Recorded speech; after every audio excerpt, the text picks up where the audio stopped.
사도신경으로 우리의 신앙을 고백하겠습니다. 나는 전능하신 아버지 하나님, 천지의 창조주를 믿습니다.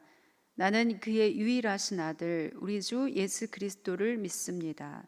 그는 성령으로 잉태되어 동정녀 마리아에게서 나시고 본디오 빌라도에게 고난을 받아 십자가에 못 박혀 죽으시고 장사된 지 사흘 만에 죽은 자 가운데서 다시 살아나셨으며 하늘에 오르시어 전능하신 아버지 하나님 우편에 앉아 계시다가 거기로부터 살아있는 자와 죽은 자를 심판하러 오십니다.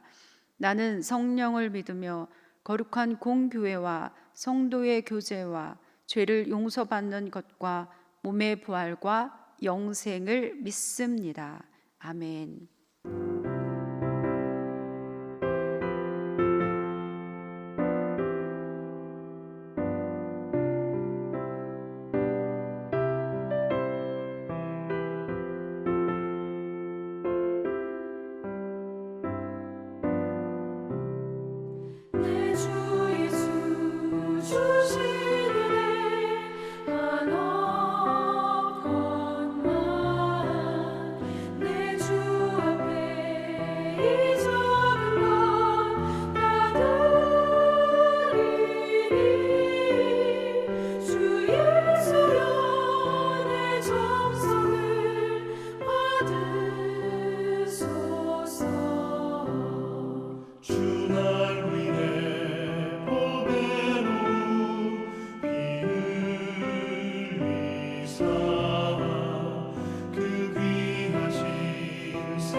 다 함께 기도하겠습니다.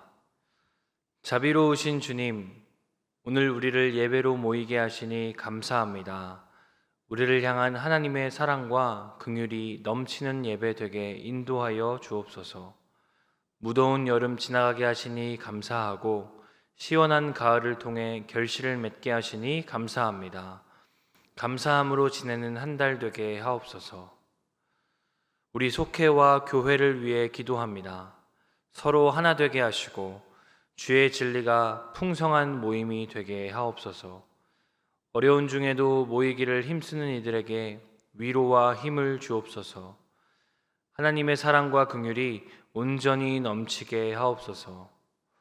오늘 예배의 말씀을 전하시는 이정래 목사님과도 함께 하셔서 은혜로운 말씀, 진리의 말씀 전하게 하옵소서. 귀하고 복된 시간에 주님이 일하실 것을 믿습니다. 모든 말씀 예수님의 이름으로 기도합니다. 아멘. 오늘 우리가 함께 나눌 말씀은 사도행전 9장 1절부터 19절에 있는 말씀입니다. 사울이 주의 제자들에 대하여 여전히 위협과 살기가 등등하여 대제사장에게 가서 다메섹 여러 회당에 가져갈 공문을 청하니 이는 만일 그 도를 따르는 사람을 만나면 남녀를 막론하고 결박하여 예루살렘으로 잡아오려 함이라. 사울이 길을 가다가 다메섹에 가까이 이르더니 호련히 하늘로부터 빛이 그를 둘러 비추는지라.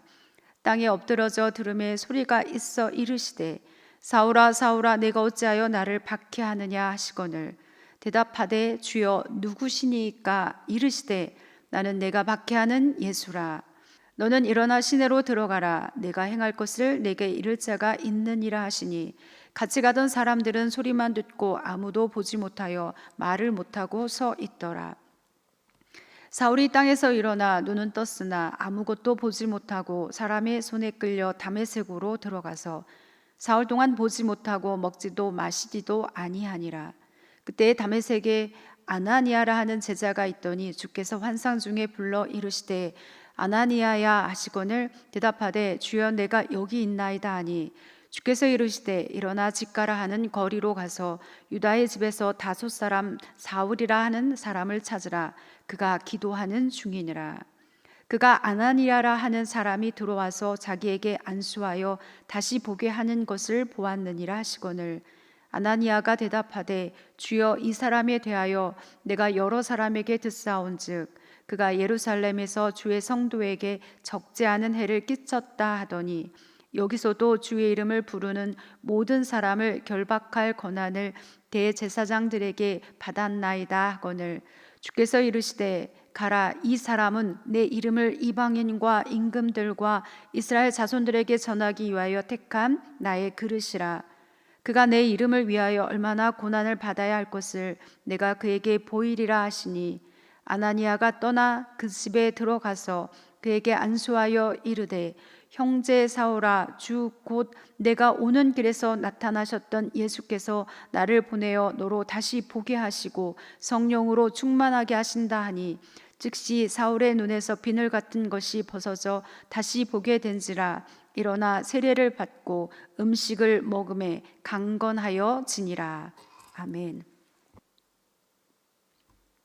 스데반의 순교 이후에 예루살렘에 있는 교회에 큰 박해가 일어났습니다. 그래서 사도 외에는 다 유대와 사마리아 모든 땅으로 흩어졌습니다. 그러한 때 더 기세등등했던 사람이 있습니다. 바로 사울입니다. 사울은 아예 교회를 잔멸하려고 각 집에 들어가서 남녀를 끌어다가 옥에 넘겼습니다. 그런 사울에게 다메섹에서도 그리스도인들이 있다는 소식이 들렸습니다. 그래서 대제사장에게 가서 다메섹의 여러 회당에 가져갈 공문을 청합니다. 다른 목적이 아닙니다. 주의 도를 따르는 사람을 남녀를 막론하고 결박하여서 예루살렘으로 잡아오려고 했습니다. 사울에 대해 성경은 여전히 위협과 살기가 등등했다라고 말씀합니다. 누구도 말릴 수 없는 열심으로 하나님을 위해 열심을 내었습니다. 사울은 이때까지만 해도 이렇게 하는 것이 하나님을 위한 것이고 하나님을 사랑하는 거라고 여겼습니다. 그렇게 다메섹으로 가던 도중에 예수님을 만나게 됩니다. 예수님께서 주의 제자들을 체포하기 위해 다메섹으로 가는 사울에게 빛 가운데 임하셨습니다. 사울의 잘못된 열심을 바꾸어서 핍박자, 박해자에서 복음 전도자로 세우고자 하는 주님의 계획이 시작됩니다. 이제까지 하나님을 위하여 했던 그 모든 열심이 자기 열심이었으며 주를 박해하는 일이었음을 알게 됩니다. 예수님을 만나 회심하게 되는 사울은 자신의 처음 계획과는 전혀 다른 방향으로 나갑니다. 예수님을 만난 사울에게 어떤 일이 일어났는지 오늘 말씀을 통해서 함께 나누고자 합니다. 예수님을 만난 사울은 예수님을 바로 보게 되었습니다. 담에게서 예수님을 만나기 전에는 알지 못했습니다. 바울은 자기 자신에 대해서 빌립보서를 통해서 이렇게 말합니다. 8일 만에 할례를 받고 이스라엘 족속이요 베냐민 지파요 히브리인 중에 히브리인이요 율법으로는 바리새인이요 열심으로는 교회를 박해하고 율법의 의로는 흠이 없는 자라고 말할 정도로 하나님을 향해 정말 열심이었던 사람입니다. 구약에서 말씀하고 약속했고 그들이 고대하던 메시아가 바로 자신이 핍박하던 예수님인지 알지 못했습니다. 예수님을 따르는 자들이 왜 그렇게 죽어가면서까지 그 이름을 포기하지 못하고 그 이름을 찾으며 또한 죽으면서도 평안한지 알지 못했습니다. 그렇기에 위협과 살기가 등등한 그런 위협과 살기가 가득한 모습으로 주의 제자들을 잡아다가 감옥에 넣으려고 집집마다 다니면서 남녀를 막론하고 색출하기 위해 열심을 내었습니다. 그게 하나님을 위한 것이고 하나님을 사랑하는 거라고 생각했습니다. 그래서 더 열심이었습니다. 다메섹을 향할 때도 살기가 가득했습니다. 잘못된 열심이 그의 눈을 가리고 있었습니다. 잘못된 신념이 다른 사람에게 상처와 고통을 줄 때가 많습니다. 참됨을 보지 못하고 거짓의 어둠 속에서 헤맬 수밖에 없습니다. 예수님을 만나기 전 사울이 딱 그랬습니다. 그렇게 진리를 제대로 보지 못하는 사울에게 예수님께서 찾아가셨습니다. 그리고 말씀하십니다. 내가 어찌하여 나를 박해하느냐? 나는 내가 박해하는 예수라 하시면서 빛 가운데 말씀하셨습니다. 이는 참 빛, 곧 진리로 나아오라는 주님의 초대였습니다. 예수님은 참 빛, 곧 세상에 와서 각 사람에게 비추는 빛이 되신 분입니다. 주님은 사울의 눈에서 비늘 같은 것을 벗기시고 새로운 시야를 갖게 하셨습니다. 비로소 사울은 예수님을 바로 보게 되었습니다. 주님은 오늘도 우리를 찾아오시고 초대하십니다. 우리 또한 사울처럼 우리의 눈을 가리고 있는 것들을 벗겨주시길 기도해야 합니다. 그럴 때 빛 되시고 진리 되시는 예수님을 바로 볼 수 있습니다. 예수님을 만난 사울에게 일어난 두 번째 일은 그릇된 방향에서 올바른 방향으로 나아가게 됐다는 겁니다. 예수님을 만난 사울은 이전과는 전혀 다른 목적으로 다메섹 시내에 들어갑니다. 지금까지는 자기 열심을 가지고 쫓아타면 이제는 주님의 명령에 순종하면서 나아갑니다. 그러나 다메섹에서 예수님을 만났다고 내가 예수님을 만났노라고 바로 증거할 수 없는 여러 가지 현실적인 문제가 남았습니다. 솔직히 이제까지 하던 짓이 있으니까 다메섹에 있던 제자들이 믿어줄 리도 어렵고 참으로 난감했을 겁니다. 스데반의 순교 사건으로 큰 박해가 예루살렘 교회에 몰아쳐서 그 박해를 피해서 주의 제자들만 남고 다 피해 도망하고 한 젊은이가 교회를 잔멸하려고 앞장서서 주의 제자들을 색출하고 다닌다는 소식이 들렸었는데 이제는 그 사람이 오히려 예수님을 만났고 예수 그리스도를 증거한다는 소식은 정말 믿기 어려웠을 겁니다. 그러한 때 도와준 이가 주의 제자 아나니아였습니다. 그가 와서 안수함으로 성령 충만을 경험합니다. 이때 멀었던 눈을 뜨여서 다시 보게 되었습니다. 주의 말씀을 듣고 순종하여 사울에게 온 아나니아가 중재를 해둔 덕분에 다메섹의 제자들과도 교제하게 되지요. 주님은 사울이 가지고 있던 본래 계획과 다르게 예수님의 제자가 되게 하셨습니다. 예수님을 박해하기 위해서 왔던 다메섹에서 복음 전도자로 변했습니다. 예수 이름을 핍박하고 예수 이름을 믿고 따르는 자를 잡아들이려 혈안이었던 그리고 그런 사람이 예수 이름을 증거하는 사람이 되었습니다. 그리고 삶의 목적과 방향이 완전히 달라졌습니다. 하나님을 위한 자기 열심이 그 방향이 바뀌어서 하나님의 열심으로 하나님의 일을 하는 사람이 되었습니다. 인생의 참 주인이신 예수님을 만났기 때문입니다. 주님을 만나면 새로운 존재가 됩니다. 주님이 원하시는 방향으로 가는 것이 가장 큰 복입니다. 예수님을 만난 사울은 이제 주님의 도구가 되었습니다. 예수님을 만난 사울은 주님이 쓰시는 도구가 되었어요. 예수님이 사울을 쓰시려고 앞서 택하시고 계획을 세우셨습니다. 그래서 내 이름을 전하기 위해 택한 나의 그릇이라고 분명하게 말씀하셨습니다. 사울은 이방인과 임금들과 이스라엘 자손에게 예수님의 이름을 전할 도구가 되었습니다. 하나님은 우리를 향한 계획도 가지고 계시고 우리를 향한 계획도 세우셨습니다. 그 계획 속에서 그 누구라도 어떤 모양이라도 주인이 쓰시기에 합당한 그릇이 될 수 있습니다. 주님은 약점조차 고쳐 쓰십니다. 심각한 문제아도 주님의 전도자로 쓰십니다. 주님의 손 안에 있어야지 바르게 쓰일 수 있습니다. 주님을 위한 순종의 도구가 되는 것이 삶에서 가장 귀한 일입니다. 사울의 잘못된 열심이 그의 눈을 가리고 있었습니다. 인생에는 열정이 있어야 합니다. 그러나 그 열정의 방향이 잘못되면 많은 사람을 상하게 할 수 있습니다. 불은 꼭 필요하지만 다스려지지 않는 불은 위험하지요. 주님은 사울을 택하셔서 진리를 보게 하셨고 그가 계획했던 방향이 아니라 주님의 방향으로 그 방향을 이끄셨습니다. 그리고 주님이 다루시는 도구가 되게 하셨습니다.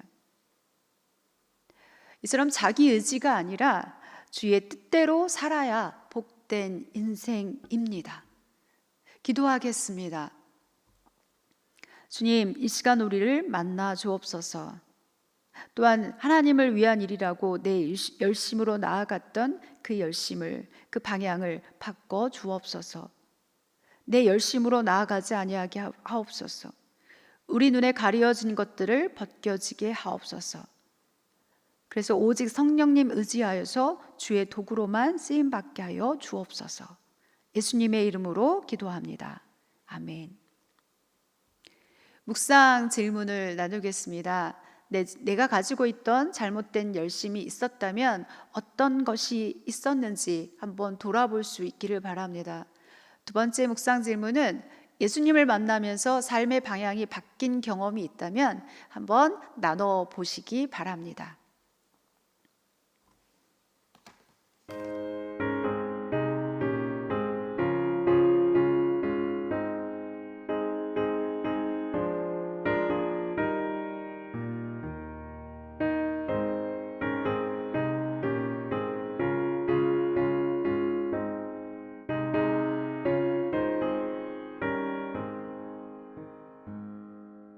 예수가 우리를 부르는 소리 금세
주님 가르쳐 주신 기도로 마치겠습니다. 하늘에 계신 우리 아버지, 아버지의 이름을 거룩하게 하시며 아버지의 나라가 오게 하시며 아버지의 뜻이 하늘에서와 같이 땅에서도 이루어지게 하소서. 오늘 우리에게 일용할 양식을 주시고 우리가 우리에게 잘못한 사람을 용서하여 준 것 같이 우리 죄를 용서하여 주시고 우리를 시험에 빠지지 않게 하시고 악에서 구하소서. 나라와 권능과 영광이 영원히 아버지의 것입니다. 아멘.